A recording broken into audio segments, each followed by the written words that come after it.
Was trying to come up with a pithy intro for the Saints' first day in pads. Well, nobody's pithier than Cam Jordan, so I'm going to let him handle it. On 707 mode. I don't know. Let me get pads on. No, but just You, like just in yes, discussions in between us. theory, I see it. I see it all. On paper, yes, we look like we are one-on-one kings. We're going to win each and every one of these one-on-ones. I think that it all is great till we put pads on and we see live bullets. So I will say, hell yeah, we look phenomenal today. I'm Tim. Let's talk Saints. Full disclosure, I'm recording this on Sunday after Sunday's practice, the day four, fourth practice, because I think Cam's 100% right. We just don't know where this team is until they start, as he said, start firing live bullets in a padded practice, which is going to be Monday morning. So right now, I'm not really following practice real closely. Um, some people are, and that's fine. But I'm kind of choosing to back off a little bit because I think Monday is the real day is going to tell us a whole lot. And what we're seeing as true right now, is it true or is it not true? Um, and even then, we're only 4 going on 5 days in, so nothing is set in stone. But I think, and I don't want to downplay it because I don't think days 1 through 4 weren't important. I think they were very, very important because I think we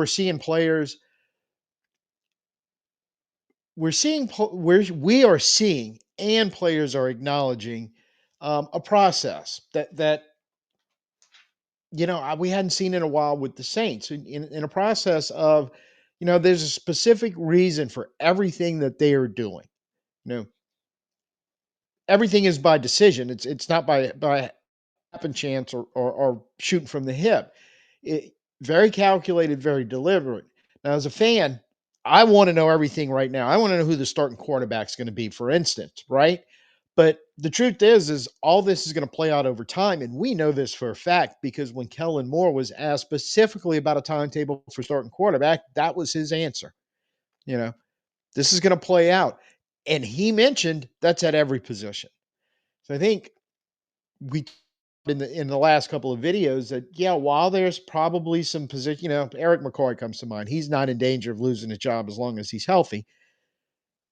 There are a few of those, are better players, but for the most part, uh, you know, anybody who's walking in thinking like in the past couple of seasons, my job is secured, I've got no worries, better think again. I say that to tie into something that has just been sticking in my head for over a month. That press conference that Kellen Moore gave after it was actually the day they were supposed to have the last day of minicamp, and they did a team activity instead. That players were taking time off, basically the month of July, into June, beginning of the month of July, technically, um, and needed a break, needed time with the family, all that stuff, and how important that was. And I'm going to use the word he used, but he talked about how he was expecting players to do homework. Yes, I used air quotes. Right. And what he meant was, and he explained, is to be ready physically and mentally to hit the ground running when training camp starts. And as it's sticking in the back of my head and watch how training camp played out, they came in hard and heavy. The first day, they kind of ramped it down the next two. Veterans got a day off or a light day. It was a handful of them on Friday, a day off Saturday, back in just day, and then ramping up to the real deal tomorrow in pads. It feels like to me, my opinion only, it was almost like 4 days of testing. It was almost like he was given NFL midterms, seeing where everybody was at. Did they come in physically where they'd be? Were they mentally where they needed to be to hit the ground running, as he said? And to a certain degree, um, in everybody's at with that, the homework, in a way, it's almost like players are telling Kellen Moore, "Hey, I want to be here," or "Hey, I'm not sure I want to be here." Like I said, don't know that for a fact, but realizing how everything is planned out and calculated, my opinion, I'm going, there could be a certain amount of truth to that. Now, also the way this was structured, you know, there's no doubt. this one because almost every day he's talked about this in some way, shape, or form where questions the media ask Kellen Moore. But he says the NFL is about overcoming adversity and making adjustments. But what they're doing here, again, seems to me, and by they, I mean Kellen Moore and the coaching staff with Ted Rath and the sports science staff, um, they're doing things in a very structured, specific way to player health and availability. It seems to be working. And this is one of the reasons why, as we're talking about this process, and I'm focusing on it a little more than I plan to, but I see aspects of it that were severe problems for us in the past. Granted, it's only 4 days in. Like I said earlier, 4 days doesn't tell you everything. But in the four practices, the two players that have missed every single one of the ones that started off training camp on the pup, we've talked about Marone Hill. There was a handful of veterans given, depending on who they were and how it was reported, I'm not really clear, but they fell into a category of either a light day on Friday or basically a veteran day off. No big deal there. That's going to happen, and it should. You know, gives you the advantage of keeping them a little fresher because they're older and letting some of the young guys work in.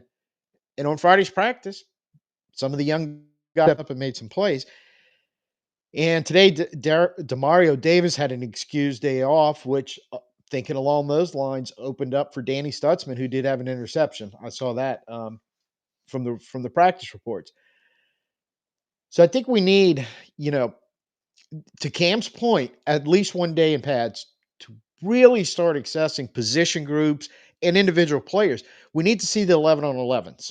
We definitely need to see the one on one on matchups. We need to see those wide receivers and corners. We need to see safeties coming up and run support or having to grab a tight end or a running back out the backfield or whatever Brandon Staley has planned for them. More on that later in the week. We need to see offensive and linemen, offensive linemen and defensive linemen winning. Now, perfect world, they're going to stalemate. But even that, I don't know, tells you anything because they could both be very bad or both be very. But the back and forth of winning and losing in the one on ones and the winning and losings on 11 on 11s, I think is hugely important.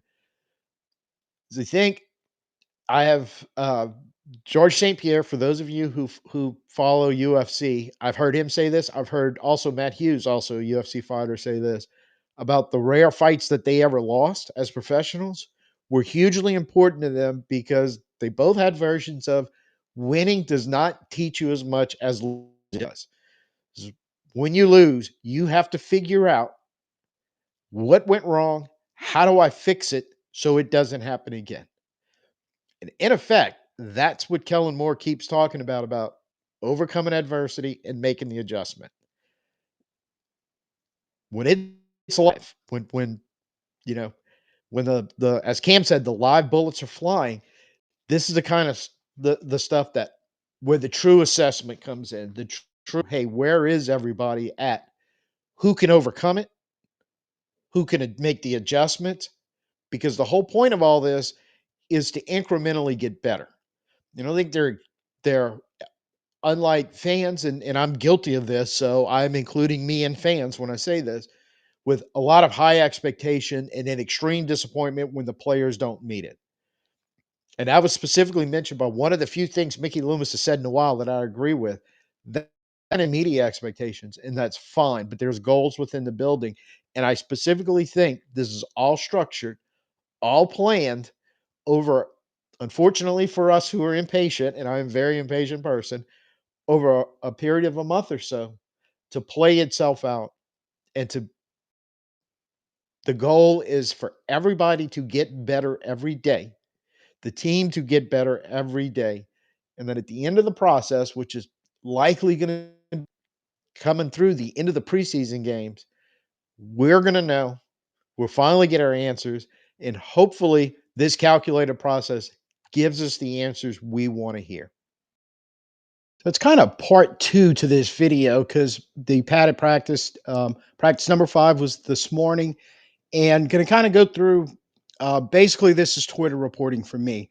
The reporting of media members who were at practice and some of their video highlights, specifically Nick Underhill, Ross Jackson, Mike Triplett, Matthew Paris, Luke Johnson, Sharif Ishak, and Jeff Nowak. And what they're all basically saying, I think this is just the feeling of what went on, what they were seeing. Um, Defense pretty much dominated the first day in pads. Um, One-on-ones, 11 on 11s. They did a lot of both. Um, some of the things they noted of who was working with the defensive ones, Julian Blackman, which no surprise there. Jordan Howden, excuse me, had been doing it. But yeah, we knew that when they signed Blackman, it was only a matter of time, and time is now. So they're in pads. He was running with the ones. Also, Nathan Shepard on the defensive line.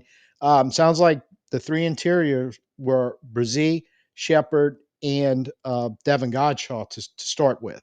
Found that kind of interesting, but we'll see if that holds. It could be just they're working through rotation there, much like they're doing with the quarterbacks. More on that later. D line, O line did run some one on ones between the two groups, and everything that I was reading and some of the footage they were showing was basically the defense interior line, especially dominated those drills, winning most of the matchups on the day. It was noted specifically two that had very good work in these sessions was Devin Godshaw and Brian Brzee. And it was noted both of them looked like they had strong inside rush. Not surprising, considering who the two players are. On the edge, Granderson and Young pretty much dominated the two young tackles. There was a couple little highlights coming from Kelvin Banks. We'll cover that on the offensive side. One name that popped up, and you don't think about undrafted free agents. Now, he was running with the threes, but defensive lineman Omari Thomas, and it was Ross Jackson who was doing these drills. We're going, he'd likely been credited with 2 sacks. So nice to see when a UDFA pops up out of nowhere. I get it's with the threes, but still, if if you if you want to make a name for yourself, put the first day in pads, go out and throw some really good plays and some good numbers up, and you got a chance. So the story of the defense overall, as opposed to what they were doing the offense, lots of mention of pressure, constant pressure coming in, um, which definitely affected the quarterbacks. We'll get into that in a little bit on the offense. Also, not having a good day, and also in the passing game, mentions of the off the ball players, basically the linebackers, some of the defensive backs, at times having really good coverage and forcing some pass breakups every now and then. In fact, there's video of one of Isaiah Stalbert when he was running with the threes, covering Mataval, our rookie tight end, pretty solidly, and then jumping up and knocking the ball away. And it was on a downfield route. So again, Stalbert's probably a guy that's on the edge of this whole roster thing. And even this, we know his special teams ability. He did quite a bit of that last year, but he's shows up and can make some plays like this. Improves his chance of sticking around. Let's move on to the offense. Very few wins for the offense today. There were some, but overall, it sounds like not a whole lot. The quarterback rotation today was Shuckett with the ones, Rattler with the twos, Hainer with the threes. Very tough day for all three of them. Offensive line had a tough day. Like we mentioned, especially the tackles were getting handled by two veteran edge players. Um, but there were some small windows of success sprinkled in. Kelvin Banks was mentioned twice that when they were working one-on-ones, apparently he won one early. After that, it was him and Young matched up. And after that, it was pretty much all Young's show. But at least he, again, just looking for those bright spots, he found one. Then on 11 on 11s, couple mentions of one of the play again. Granderson and Young were bringing pressure almost the whole time. It sounds like, but Banks did have one where maybe a push. He stood up Young and kept him from getting in the backfield and kind of, which doing his job. He's keeping the primary edge rusher out of. Sounds like the place where he was pretty much all of practice, which was in our backfield.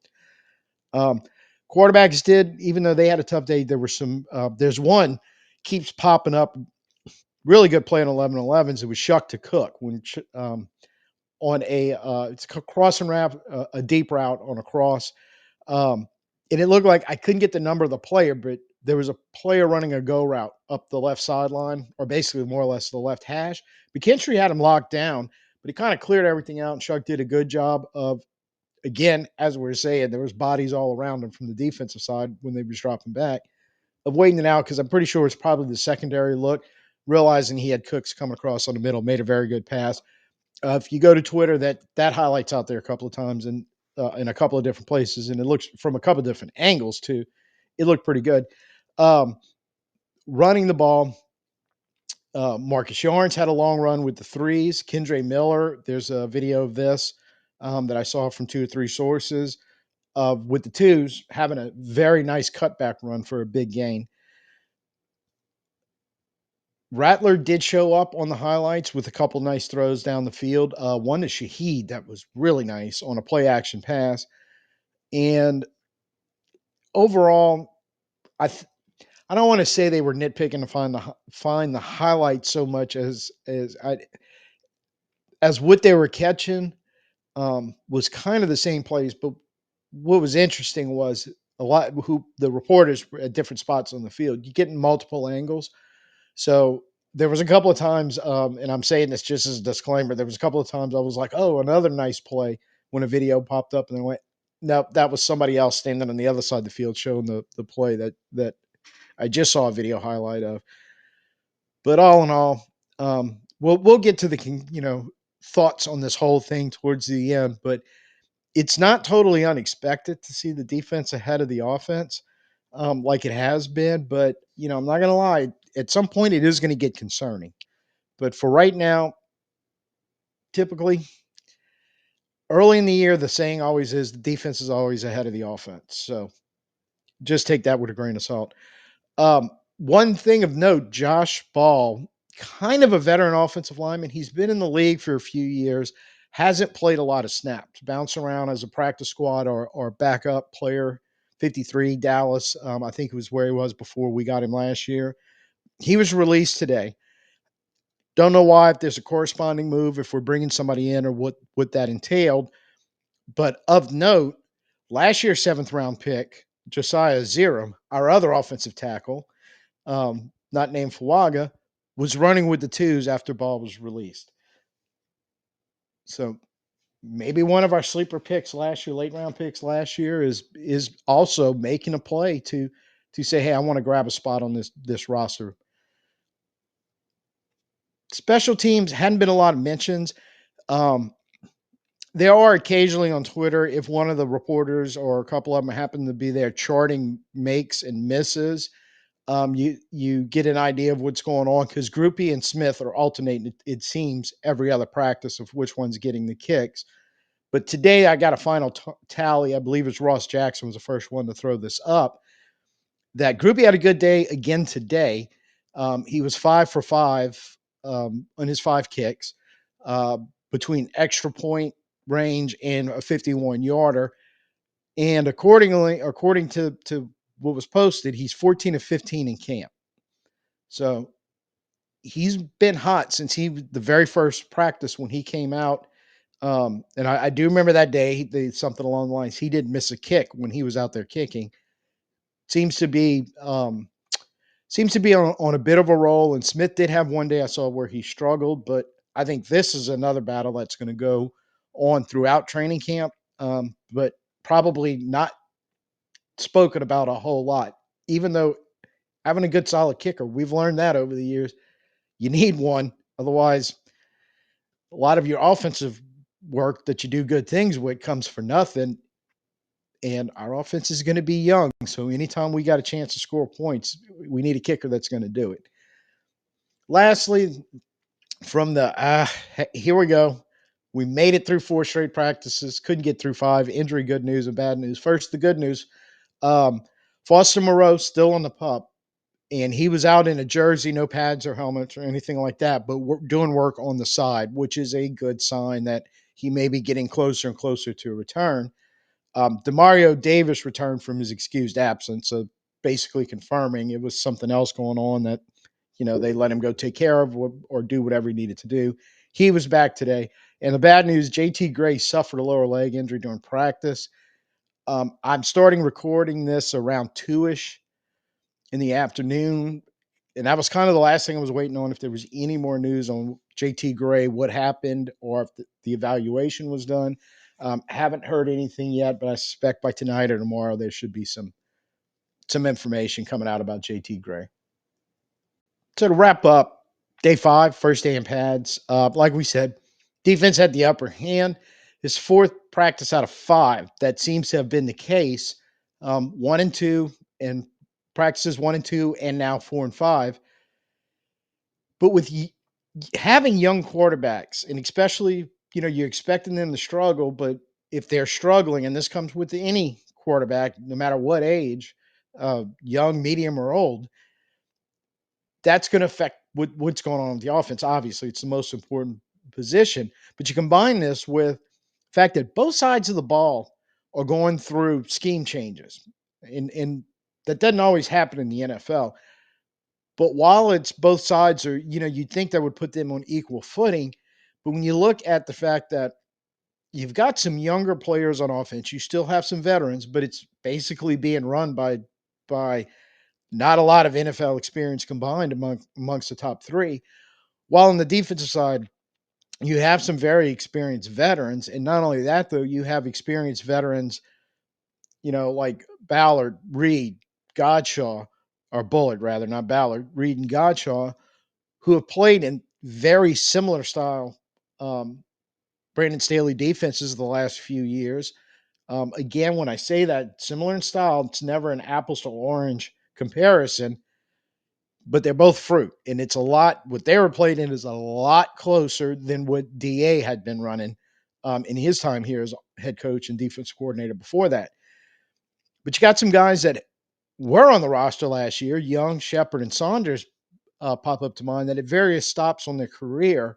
And actually, Shepard came from the Jets, a version of Robert Sala's defense. Saunders from Kansas City, a version of Steve Spagnuolo's defense. Young, cup of coffee